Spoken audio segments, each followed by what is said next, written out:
Hello বন্ধুরা, welcome back to my channel Anita lifestyle blog. তো বন্ধুরা, তোমরা সবাই কেমন আছো? আশা করছি সবাই ভালো আছো, আর আমিও বেশ ভালোই আছি। আর এই দেখো, এখন বাজে সন্ধ্যে 6টা, আর এখন থেকেই আমি আমার ভিডিওটি স্টার্ট করছি।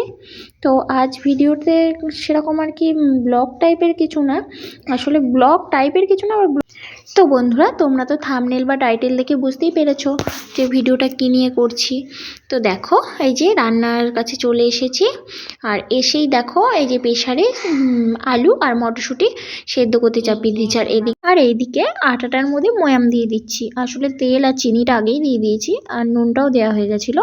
তো আমি ঘিটা দিয়ে দিলাম, তোমাদের দাদাভাই আটাটা মাখিয়ে দিচ্ছে। আর এই সাইডে আমি মৌরি আর জিরে আর একটু শুকনো লঙ্কা একটু ভেজে নিলাম, তো বেটে নেবো। আর এটা হলো আমি বানাবো আজ কড়াইশুঁটির কচুরি, তো সেই কারণেই মশলাটা বেটে নিচ্ছি।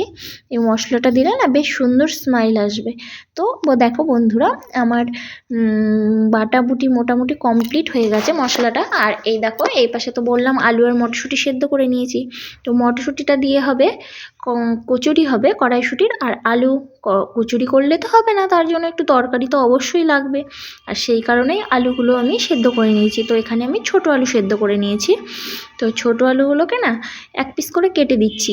আসলে আলুগুলো যদি না কাটতাম না, খেতে বেশ ভালো লাগতো না, কারণ আলুর ভেতরে যদি একটু কিছু না ঢোকে ভালো লাগবে না, যতই ছোটো আলু হোক না কেন। তাই আলুগুলো আমি কেটে নিচ্ছি। আর মটরশুঁটিগুলো দেখো পাটানোড়ার উপরে নিয়ে নিয়েছি। আসলে আমাদের মিক্সচারটা একটু নষ্ট হয়ে যাবার কারণে এখন পাটানোড়ায় করেই করতে হবে। তো আমি এখন ওই কী বলে মটরশুঁটিগুলো বেটে নিয়েছি। তো বেটে নিয়ে এই দেখো কড়াইতে একটু তেল দিয়ে দিচ্ছি।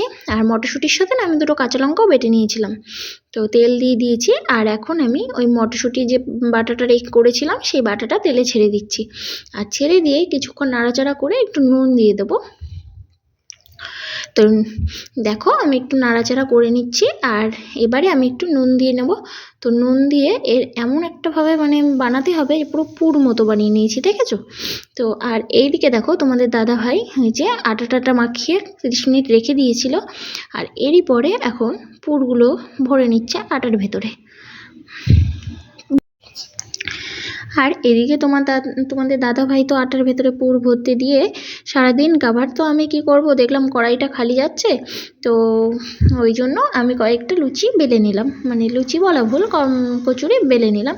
তো বেলে আমি ভাজতেও লেগে পড়লাম। তো তোমাদের তো দেখালাম আমি কতগুলো কচুরি বেলে নিলাম, আর তোমাদের দাদাভাই এখনও ওর মধ্যে পুর ভরছে। আর এইদিকে দেখো আমি ভেজে নিচ্ছি। প্রথমে তো ভাবছিলাম কেমন হবে, তো দেখছি ভালোই হচ্ছে, কিন্তু আমাদের কচুরিতে না একটু মটরশুঁটিটা কম হয়ে গেছিলো। তো যাই হোক, ফার্স্ট টাইম করা তো কি বলো তো, সবুজ সবুজ ভাবটা যে হয় সেই এটা একটু কমই আছে, সবুজ ভাবটা। আর আমি এদিকে ভেজে নিচ্ছি, আর তোমাদের দাদাভাই ওদিকে কয়েকটা লুচি আছে সেগুলো আমার বেলে দিচ্ছে। আর এরই আগে আমি তরকারিটা বানিয়ে নিয়েছি। তো তরকারিটা আমি তোমাদের এই কচুরিটা ভাজা হয়ে যাক, তারপরে আমি তরকারিটা তোমাদের দেখাবো। তো এই দেখো আমার ভাজা মোটামুটি কমপ্লিট, খুবই অল্প বানিয়েছি। এই দেখো, আর কি জানো তো, একটু ঠান্ডা হলেই দেখো কেমন চিপসে গেছে। তো যাই হোক, এই দেখো বন্ধুরা, আর এরই মাঝে তরকারিটা তো তোমাদের দেখানো হয়নি। আর তরকারির জন্য আমি এদিকে লঙ্কা, রসুন, আদা বেটে নিয়েছিলাম, আর জিরের গুঁড়ো ব্যবহার করেছি।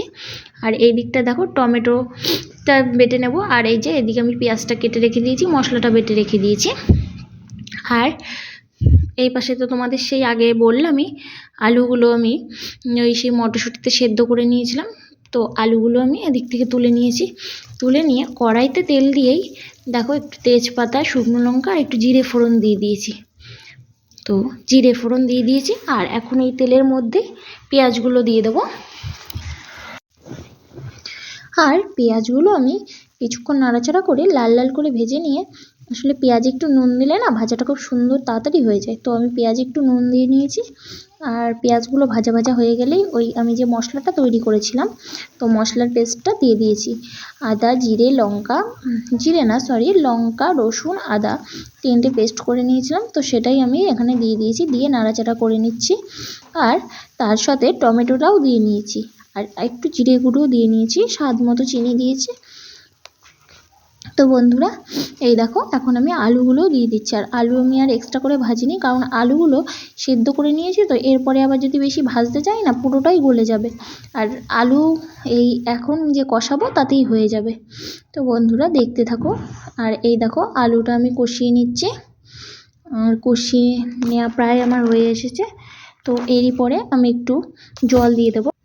তো এই দেখো আমার মশলাটা মোটামুটি হয়ে গেছে, আর এদিকে আমি জল দিয়ে দিয়েছি। আর জল দিয়ে খুব বেশিক্ষণ ফোটাতে আমার হবে না, একটু ফুটে উঠলেই তরকারিটা হয়ে উঠবে। কারণ হলো আমার তো এটা সেদ্ধ করাই ছিল, অল্প একটু ফুটে উঠেছে। আর এই দেখো আমি ধনেপাতা ছিটিয়ে দিয়েছি, আর তার সাথে দেবো একটু শাহি গরম মশলা। তো তোমরা যে যেমন খাও, আমাদের তো গরম মশলাটা টুকিটাকি একটু খাওয়া হয়, তাই জন্য আমি একটু শাহি গরম মশলাই দিয়ে দিলাম। তো এই দেখো শাহি গরম মশলাটা দিয়ে দিলাম, আর এখন মোটামুটি আমার তরকারি রেডি। তো এখন রাতের বেলা কচুরি আর একদম কষা কষা আলুর দম খাওয়া হবে। তো বন্ধুরা কেমন লাগলো ভিডিওটি অবশ্যই কমেন্ট করে জানিও। ভিডিওটি এই পর্যন্তই, দেখা হবে আবার নতুন কোনো ভিডিওর সাথে। তো ভালো থেকো। তো